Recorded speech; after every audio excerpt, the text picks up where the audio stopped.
Bienvenidos al programa literario En Calzoncillos por la Plaza Pública. Libros, música, lanzamientos, lecturas, invitados y mucho más. Todos los viernes de 20 a 21 horas. Solo aquí, en www.lavozdelostrabajadores.cl. Conduce Marcelo Arce Garín.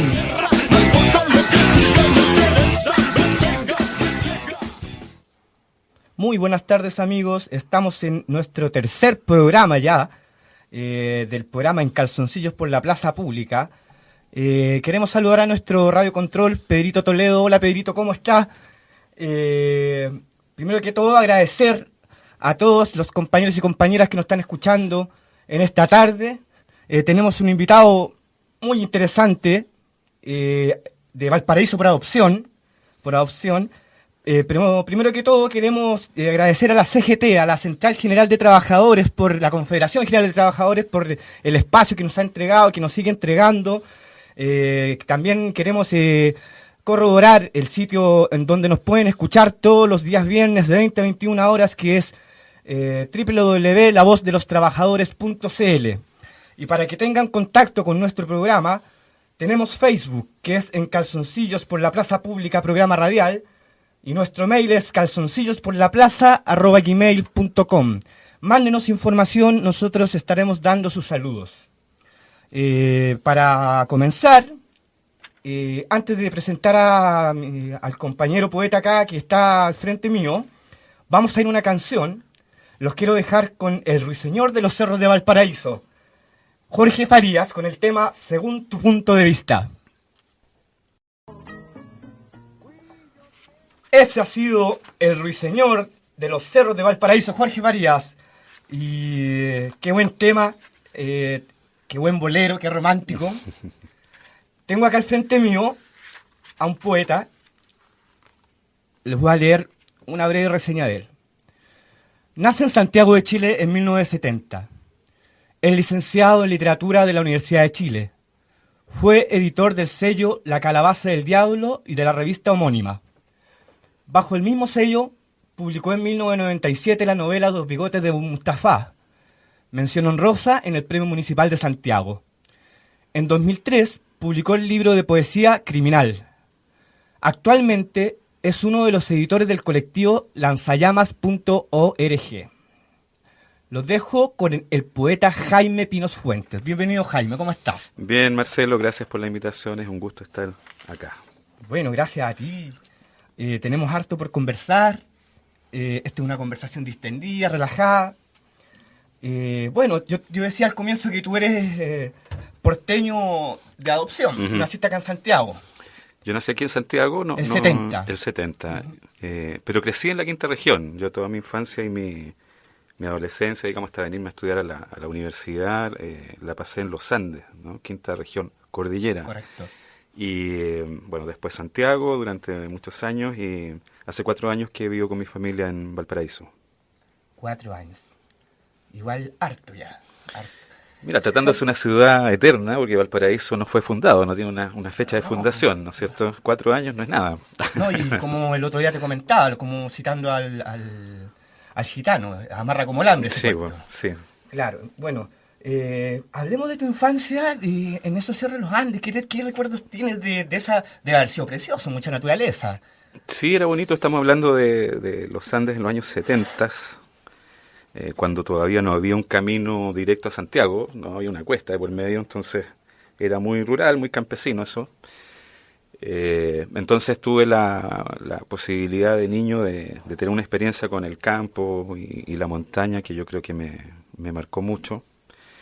Y por otro lado también era la dictadura, ¿no? La dictadura en la provincia, que me parece tenía una radicalidad distinta a la que tuvo las grandes ciudades, y también eso me marcó mucho. A sabiendas también que uno de los más perjudicados en esa época en desapariciones y torturas fueron campesinos. Absolutamente. Claro, de hecho, uno de los primeros hallazgos fue en Lonquén, sí. Que eran sí. campesinos, claro. Fueron como muy golpeados.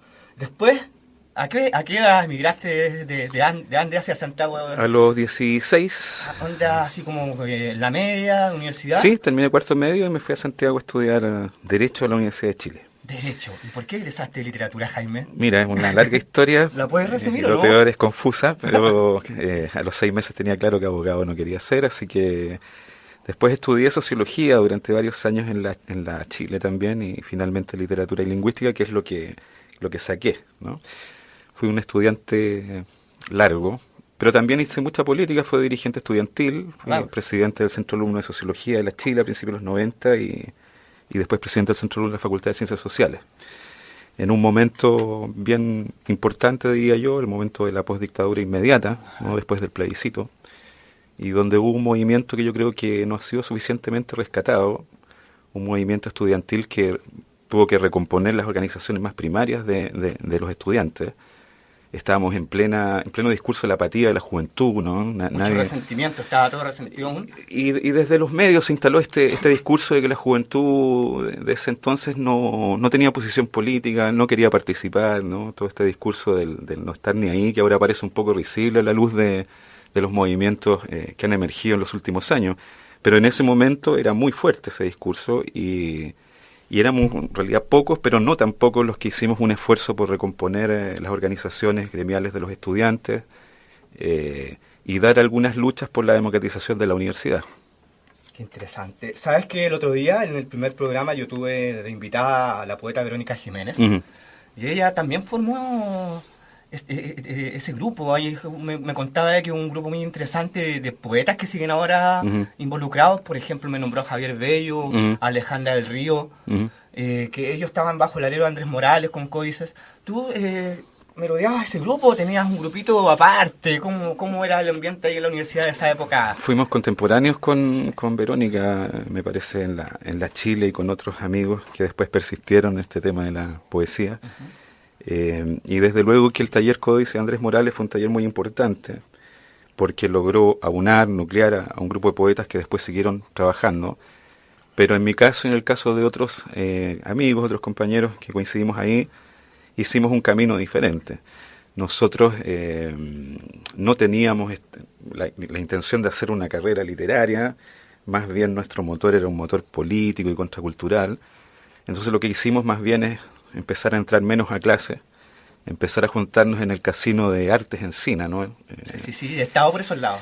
Y a planificar de a poco una conspiración que se llamó La Calabaza del Diablo, ¿no? Que fue una editorial que todavía persiste, conducida por mi amigo Marcelo Montesinos, y una revista, ¿no? Que era una revista de cultura. El epígrafe decía cultura y realidad, ¿no? Nos interesaba esa vinculación, donde participó muchísima gente a lo largo de varios años. La revista llegó a los 33 números. Yo la vi en kiosco. Llegamos a circular 1 año y medio por kioscos, todo en un esfuerzo autogestionario, sin auspicios, ¿no? Nosotros hacíamos desde el trabajo de generación de los contenidos, el trabajo periodístico, etcétera. La diseñábamos y la imprimíamos en un pequeño taller que estaba ahí en Avenida Mata, con Vicuña Maquena, ¿no? Hacíamos todo el trabajo y creo que fue una experiencia muy formativa por los que fuimos partes de... La escuela.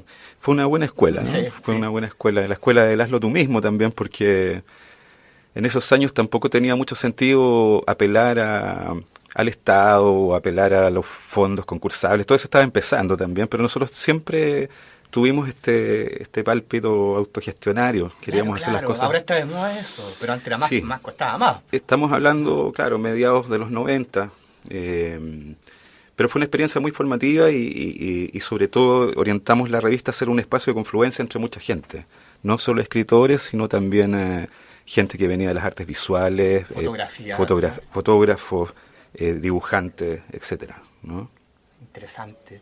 Jaime, ¿quiénes más pasaron que están ahora, siguen en lo que es la cofradía poética por esa revista? Yo me acuerdo que leí una vez un par de números y está el Rodrigo Hidalgo, que es el coordinador de Balmaceda Arte Joven en Literatura. Rodrigo Hidalgo era uno de los protagonistas del proyecto y todavía sigue involucrado en estas cosas inciertas de la poesía y la literatura. Como dices tú, he hecho un trabajo que yo creo ha sido muy importante en el área de literatura de Balmaceda 1215.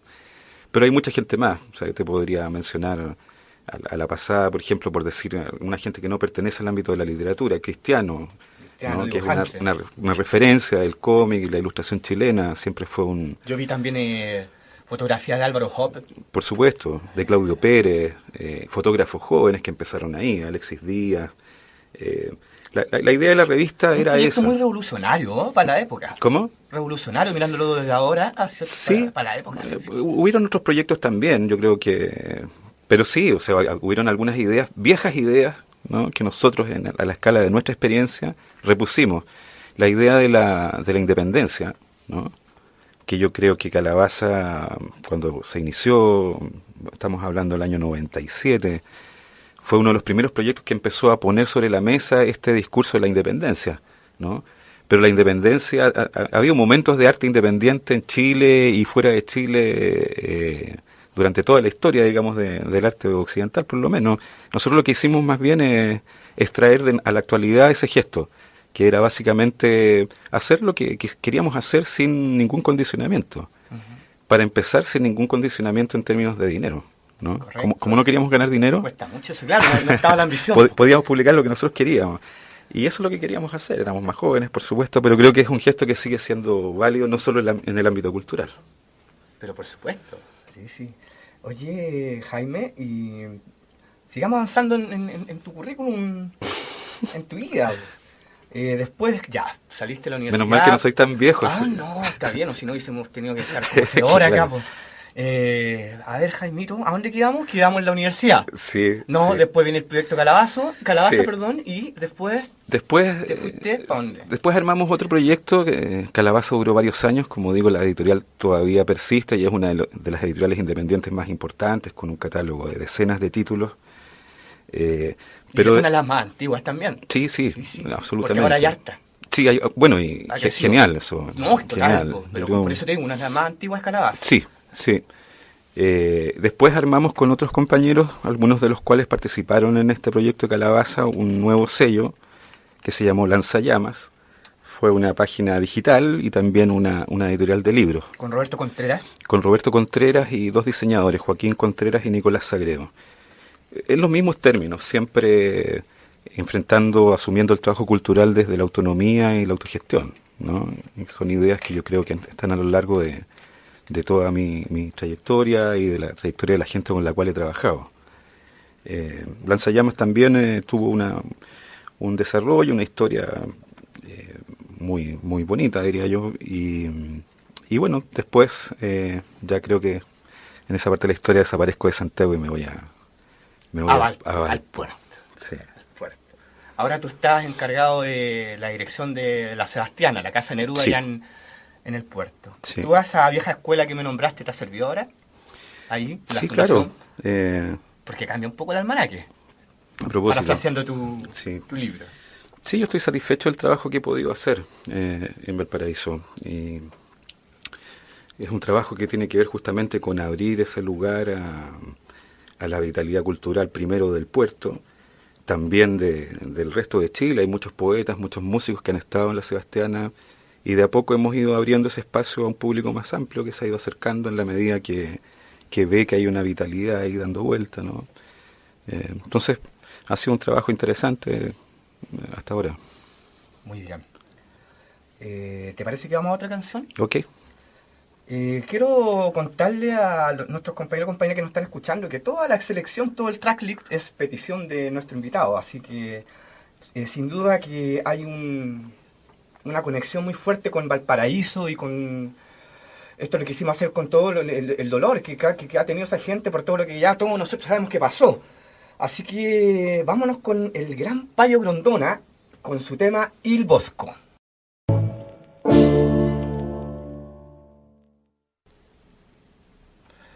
Ya amigos, ahí estaba el banjo magnífico de Payo Grondona. El gran Payo Grondona. El gran Payo Grondona. ¿Qué opinión tienes de él? Bueno, él falleció hace poquito. Falleció hace muy poco, sí, Payo Grondona. Y a mí siempre desde chico, mi padre tenía algunas cosas de Grondona, recuerdo un disco, un vinilo, ¿no? Pickup, me parece.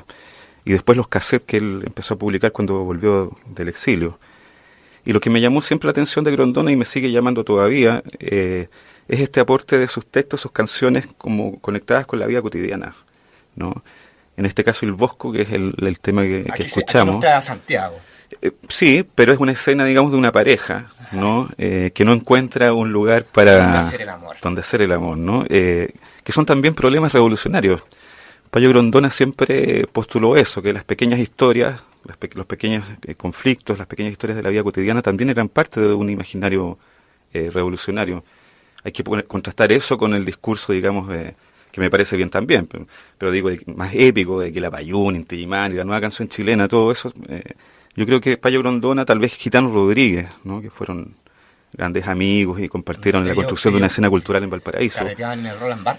Sí, tenían sus lugares y todo, pero digo, ese foco en la vida de todos los días, ¿no? A mí eso siempre me pareció una cosa admirable del trabajo de Payo Grondona, ¿no?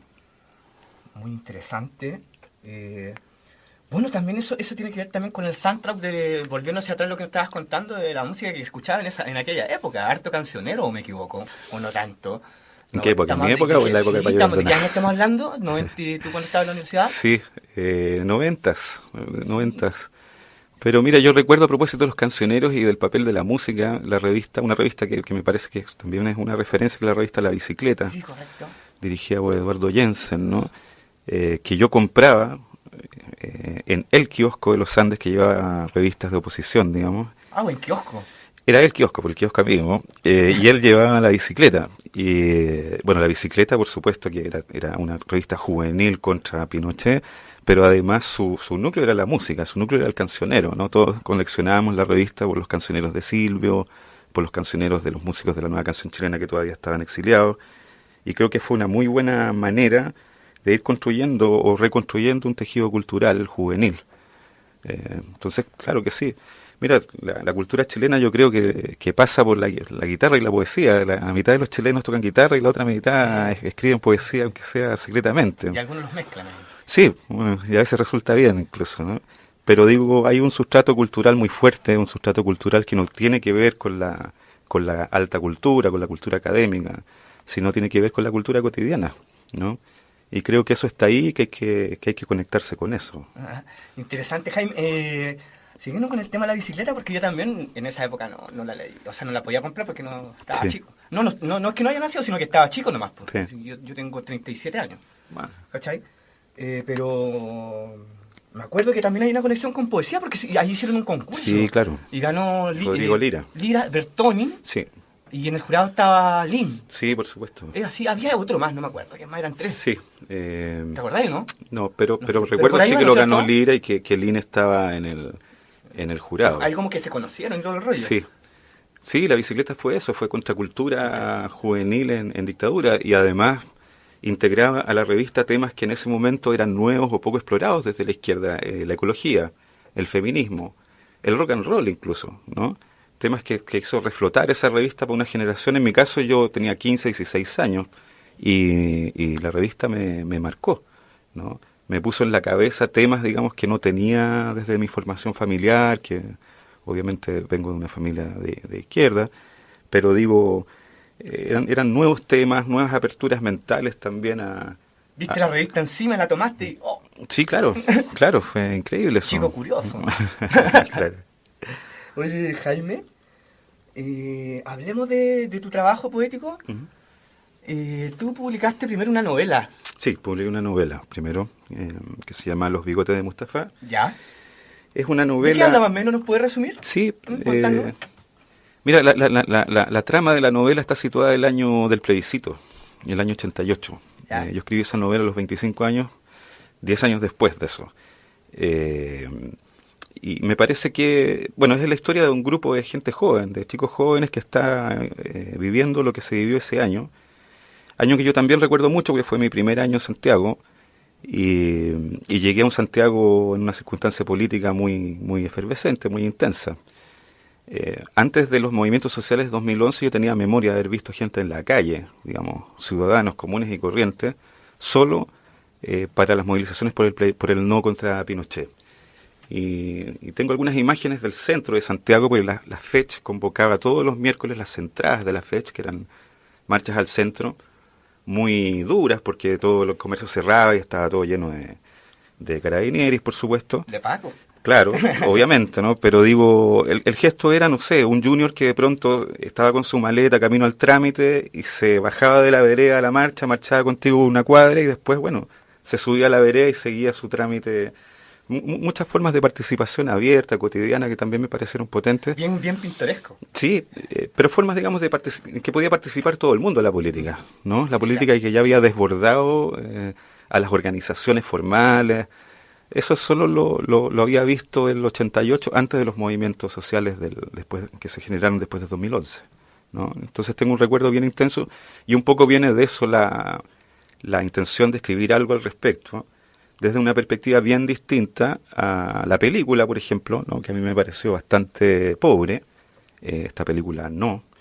Yo lo que vi justamente fue participación y valentía popular, pues estamos hablando que la dictadura todavía no había terminado. Que el director era de otro lado. Es que me parece, sí, bueno, parece que sí, pues, pero digo, la perspectiva, el punto de vista, ¿no? Para abordar esa historia, porque definitivamente el movimiento del no fue inventado en una agencia publicitaria, ni fue producto de la genialidad de un creativo guapo como... Fue el pueblo que se sacó la cresta. Exactamente. Métale protestas, claro, las poblaciones quedaron la cagada, harta resistencia. Sí, pues entonces la novela sitúa un grupo de gente joven, de chicos muy jóvenes, en ese contexto, en contexto de esa lucha colectiva, que al final fue lo que sacó a Pinochet de en medio, digamos, por un rato. Bien. ¿Y qué año sacaste esa novela, Jaime? Esa novela sale en el 97, me parece. Sí, en el año 97. Y con ese libro y unos pocos más empieza el proyecto de Calabaza del Diablo, ¿no? Era una patudez escribir una novela a los 25, 26 años, pero a mí me interesaba mucho la narrativa y... ¿Tú empezaste con eso? ¿Narrativa? Sí, escribías poesía también? Poesía y narrativa, pero plantearte escribir una novela es un desafío de una envergadura mayor, ¿no? Sí, yo también pienso lo mismo. Yo no puedo hacerlo. Claro, la bestia negra, todo poeta es escribir una novela. Es una experiencia de escritura distinta, porque con la novela tú convives, ¿no? Durante mucho tiempo. Tú andas trayendo la novela a donde te mueves, siempre la tienes en la cabeza. Es otra experiencia de escritura bien distinta de la poesía, creo yo, ¿no? Sí, sí. Aunque a mí siempre me ha interesado el cruce de los géneros, no me interesa escribir... no hay una estructura ahí. No en el sentido de una clausura, claro. De una convención que hay que respetar. Entonces es una novela bastante despeinada y extraña, ¿no? Llena de textos que en realidad parecen poesía y tal vez lo sean, y sobre todo llena de recortes de diarios, de trabajo con fuentes, que es un rasgo de mi trabajo desde ese entonces hasta todo lo que he hecho, ¿no? Muy bien. Después, el 2003, publicaste Criminal. Criminal, sí. Criminal. ¿Cuánto yo? ¿De qué trata más o menos Criminal o Jaime? Bueno, yo voy a dar como una pista. Después. Dale. Bueno, el Criminal es la historia del Tila. Uh-huh.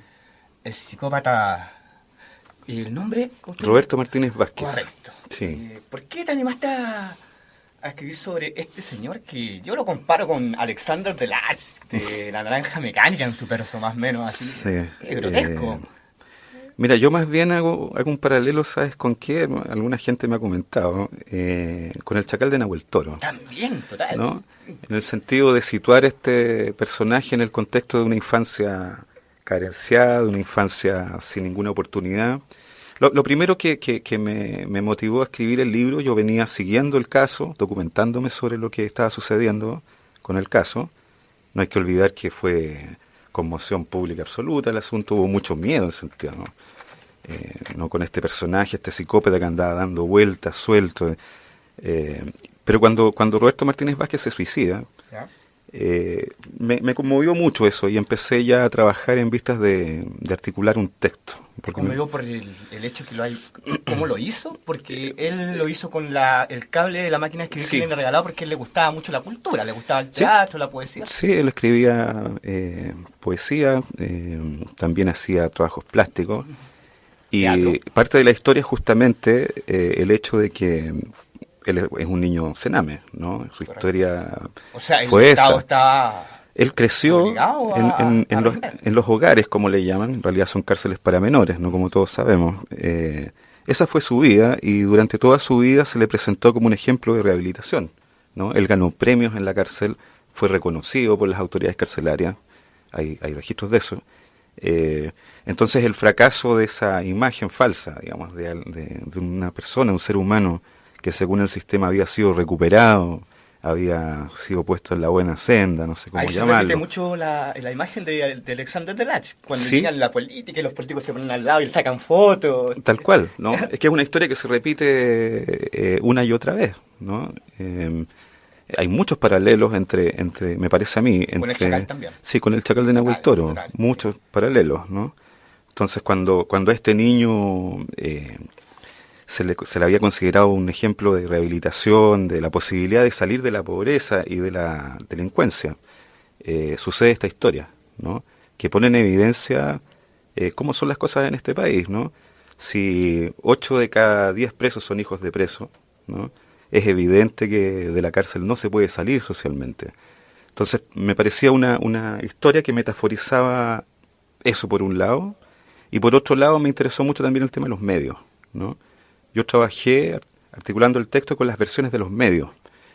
Y lo que hicieron los medios básicamente es utilizar la historia de Roberto Martínez Vázquez como un insumo, ¿no? Para vender diarios, para vender horas de televisión de una manera que yo diría bastante pornográfica, ¿no? Eso sí que es porno duro. Cosa que se ha mantenido, ¿no? Se ha mantenido esta aproximación de los medios a la realidad como si fuera un espectáculo, ¿no? Bueno, ahora mismo hay muchas críticas, las críticas en la medida que crecieron las redes sociales se han ido multiplicando, haciendo más consistentes también respecto justamente de esto, de hacer un espectáculo de la realidad dramática de este país, ¿no? Por supuesto. Triste. Bueno, y después se viene Almanaque. Sí. Acá lo veo encima mío. ¿Este es del año? Este es del año 2010. 2010, correcto. Sí. ¿De qué trata Almanaque más o menos, Jaime? Mira, Almanaque, un almanaque es un libro del año, ¿no es cierto? Los almanaques son antiquísimos, ¿no? Se supone que vienen de Egipto. Hay una parte ahí que yo leo en ese libro que tú dices para alegrar el almanaque, y eso lo decía un dúo, los Perlas, me parece. Sí, es una expresión que está en el habla popular. ¿Hay por ahí un...? Sí, por supuesto. Soy sapo yo, No, está bien, es una lectora. Yo trabajo mucho con formas del habla popular, con refranes, con frases hechas. Hay un poeta norteamericano muy importante que se llama John Ashbery, que él también hace ese trabajo, y él decía que en esas formas lo que había era una concentración de sabiduría, ¿no? Esos refranes, esas frases hechas persistían porque había una experiencia de fondo que seguía siendo válida generación tras generación. Entonces era importante trabajar con eso, ¿no? Yo lo hago. Pero mira, Almanaque básicamente es un libro que recoge lo sucedido el año 2006, ¿no? El año 2006 pasan muchas cosas. El año 2006 muere Pinochet. El año 2006 es la Revolución Pingüina. El 2006 muere el poeta Gonzalo Millán. Todos esos hechos, digamos, los va rescatando este libro, pero la razón de escribir este libro es bastante triste, porque el libro está escrito como si fuera una carta a un amigo que se llamó Jorge Jordan. Él fue hijo del doctor Jorge Jordan Domich, que fue uno de los fusilados por la Caravana de la Muerte, ¿no? Sí, sí. Bueno, esa circunstancia, ese drama marcó su vida, fue un amigo entrañable para mí, y después de su suicidio yo escribí este libro como la carta de un amigo que le cuenta a otro qué ha pasado después de que él desapareció, y lo que ha pasado, bueno, es lo que sigue pasando hasta ahora. Es un libro bastante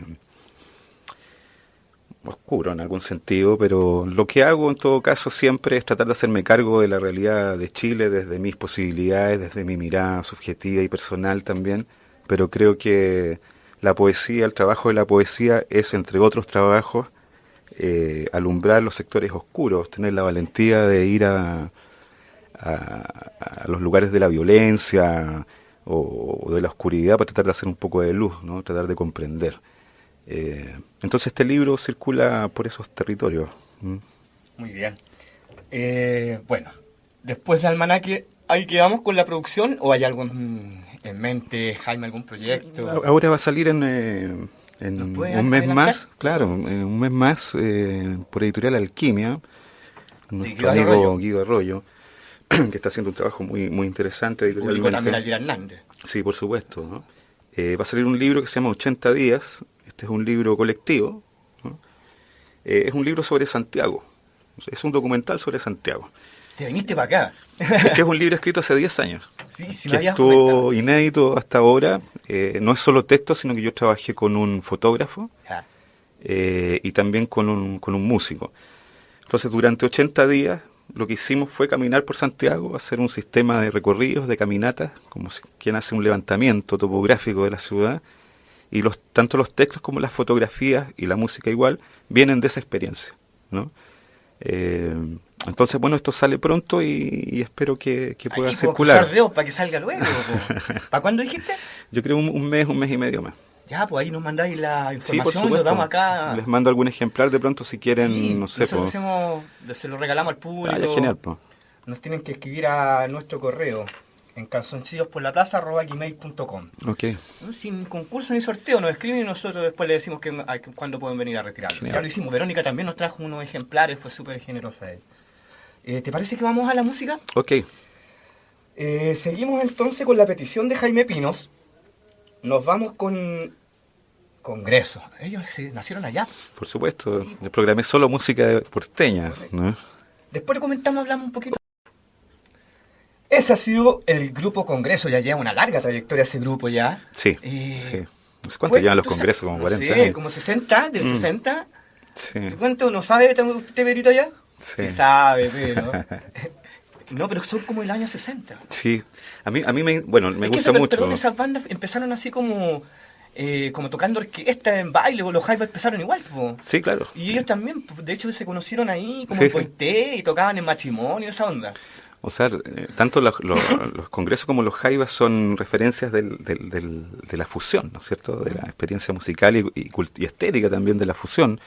Y hubo un gran momento en los 60, tenía antecedentes anteriores, pero un gran momento en la Bahía, Valparaíso, Viña, donde se encuentran estos músicos que empiezan a mezclar la música popular latinoamericana y el rock and roll, el jazz, y lo hacen, entre otras cosas, yendo a ver a los músicos del barrio chino en Valparaíso, ¿no? Hay historias de los jaivas yendo a ver, ellos chicos, ¿no? A ir al barrio prostibulario a ver las orquestas de baile, que eran las orquestas que tenían más instrumentos eléctricos, se forman en ese ambiente. Eran una manada arriba del escenario. Claro, y sí, por orquestas de baile, ¿no es cierto?, en el viejo barrio prostibulario de Valparaíso que ya no existe. Pero digo, son bandas que se formaron ahí como también se formaron ahí poetas y artistas visuales, etcétera. La Bahía, no solo Valparaíso, digo Valparaíso y Viña, Valparaíso fundamentalmente, pero Viña también tiene lo suyo. Siempre ha sido un territorio de mucha efervescencia cultural, ¿no? Hay muchas cosas que sucedieron ahí, muchos poetas, por hablar de poesía, Juan Luis Martínez, por ejemplo, que es una referencia fundamental, Villamarino, después estuvo viviendo en Villa Alemana, pero su lugar de origen es Viña del Mar, Valparaíso, y así, ¿no? Sí, claro. Bueno, te quiero llevar a un tema que aún está latente en la retina, sobre todo ustedes, que es el incendio que fue ahora el fin de semana pasado. Nosotros estuvimos conversando antes que esto como que se veía venir hace tiempo. Este infierno, ya. Esto es como el retrato del infierno, ya. El incendio que ocurrió. ¿Por qué crees que pasó? ¿Por qué crees que ocurrió? Es que esto siempre ha catástrofe ocurrido. Fue tan grande. Esto siempre ha ocurrido, o sea, no es ni el primer ni el último incendio en Valparaíso, ¿no es cierto? Claro. Ahora, lo que ha quedado descubierto con la magnitud de este incendio es más bien el Valparaíso invisible, o sea, la precariedad de la vida de miles de personas que no son visibles en el Valparaíso turístico, en el Valparaíso patrimonial, y son gente que ha hecho sus vidas allá arriba, ¿no? Entonces lo que hizo este incendio más bien es poner en evidencia las condiciones en que esa gente ha estado viviendo, esas familias, ¿no? Claro. Ahí hay abuelos, hay niños. Entonces, por un lado es cierto que Valparaíso, una de sus características es justamente la autoconstrucción. La ciudad se ha ido construyendo sin ningún plan y eso es parte de la identidad de Valparaíso. Pero eso es una como cosa... pintoresco, así, oh. Y es real, o sea, la gente escala y se hace su casa en un espacio que le pasa, les pasan los padres o te pasa tu suegro y así es tu casa y después le hace una ampliación y así va creciendo la ciudad. Es como biológico el crecimiento de Valparaíso. Eso es cierto. Apañan. Sí, pero por un lado es así, eso es parte de la identidad, de la idiosincrasia porteña, creo yo. Pero por otro lado habían carencias inaceptables, ¿no? Respecto de la seguridad de esos barrios que como sea estaban constituidos, ¿no? Porque a esa gente se les pusieron servicios, a esa gente se les dio cierto reconocimiento, digamos, desde las instancias públicas, pero ese reconocimiento no fue suficiente como para tomar medidas mínimas de seguridad con riesgos que habían sido anunciados durante mucho tiempo. ¿De quién fue la culpa entonces? ¿O no hay culpable acá? Yo creo que los compartía. No, yo creo que naturalizar las catástrofes, o sea, esta catástrofe es natural, eso es falso. Aquí hay responsabilidades, por supuesto, ¿no? Porque no es solo el tema de este incendio, es el tema también de la corrupción, también de las instancias públicas en Valparaíso. Hay millones y millones de pesos que se han perdido durante todas las administraciones después de la dictadura. No vamos a hablar de la dictadura porque eso es obvio, claro, pero después de la dictadura prácticamente cada administración municipal ha tenido un escándalo, ¿no? Respecto de la desaparición de fondos públicos. El último en que está involucrado el intendente, el último intendente, recuerdo que los montos que se estaban hablando eran 1.000 millones de pesos que se habían perdido. Limpiar las quebradas de Valparaíso costaba 170 millones de pesos, y esos 170 millones de pesos no estaban, ¿no? Entonces, al final, yo creo que todo es parte del mismo incendio, ¿no? Sí, claro. Valparaíso es una ciudad que puede verse como una ciudad pintoresca si tú pasas por encima, si tú vas un par de días, ¿no? Pero si te quedas un tiempo y empiezas a comprender realmente cómo se vive en Valparaíso, y es una ciudad muy dura, pero también una ciudad muy luchadora. Entonces me parece que no hay ninguna duda que Valparaíso se va a volver a levantar, que la gente va a retomar su vida y va a reconstruir su mundo, pero debería hacerlo en otras condiciones, porque lo que está en discusión aquí es si Valparaíso, y en general Chile, es un país o es un paisaje. Nicanor Parra dice eso, ¿no? Queremos ser país y solo somos paisaje. Sí, claro. Yo creo que eso es bien profundo respecto de la historia de este país, porque este país todavía no existe. Este país es solo paisaje por ahora. Ha llegado el momento, creo yo, y dramas, tragedias enormes como esta y otras anteriores también que han sucedido, nos obligan a tomar este tema y resolverlo de una vez por todas. O sea, lo que hay que hacer aquí es fundar un país. Recuerdo que una vez tuve la oportunidad de compartir contigo allá en Valparaíso, en un bar. Mira, estábamos en un bar, ¿eh? Sí, estábamos tomando unos jarrones con vino y uno pedía la fruta, ¿te acordáis? Sí. Yo estaba enguatado, ya tenía una vega en la guata. Que tomaste mucho ese día.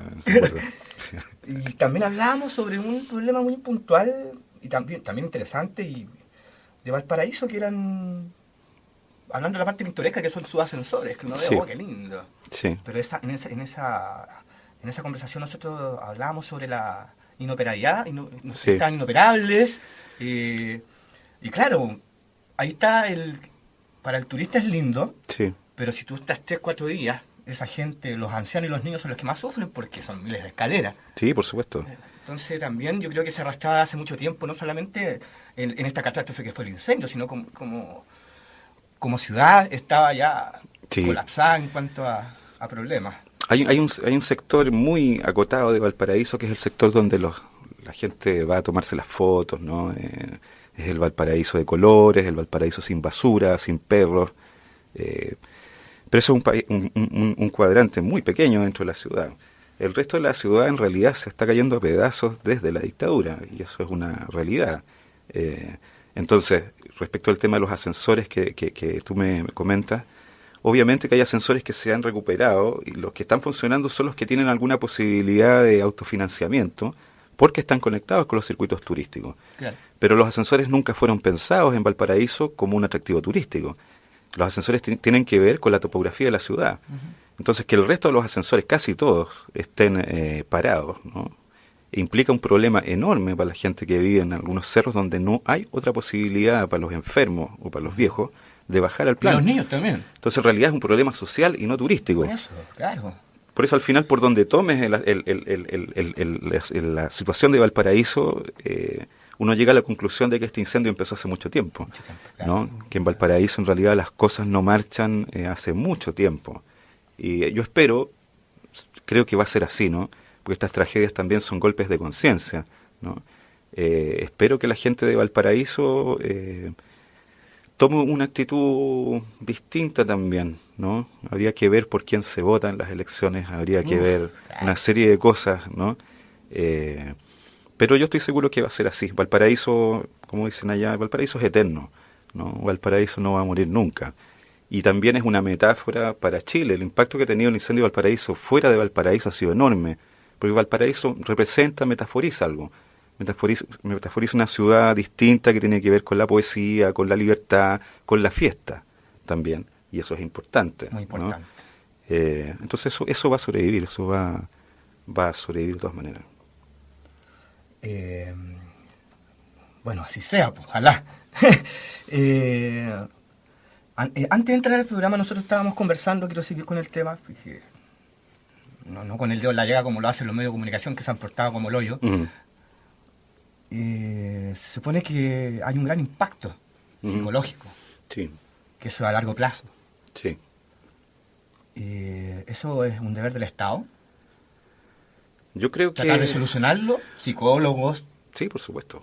Yo creo que hay una primera atención en el plano psicológico de la salud mental, digamos, sobre todo pensando en los niños, que debería asumir alguna instancia pública, eso de todas maneras.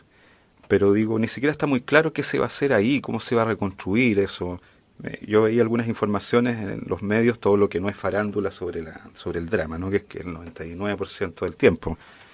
Pero de pronto habló alguna gente en esta pasada respecto a Valparaíso y dijo cosas que son reinteresantes. Por ejemplo, Valparaíso es una ciudad muy pobre, la municipalidad de Valparaíso está totalmente quebrada hace muchos años, ¿no? Pero el puerto, por ejemplo, no tributa, no paga impuestos en Valparaíso, en todas las ciudades puerto de Europa, Claro. ¿no? El operador portuario, que mueve millones de dólares, deja plata en la ciudad. En Valparaíso no, por ejemplo, digo.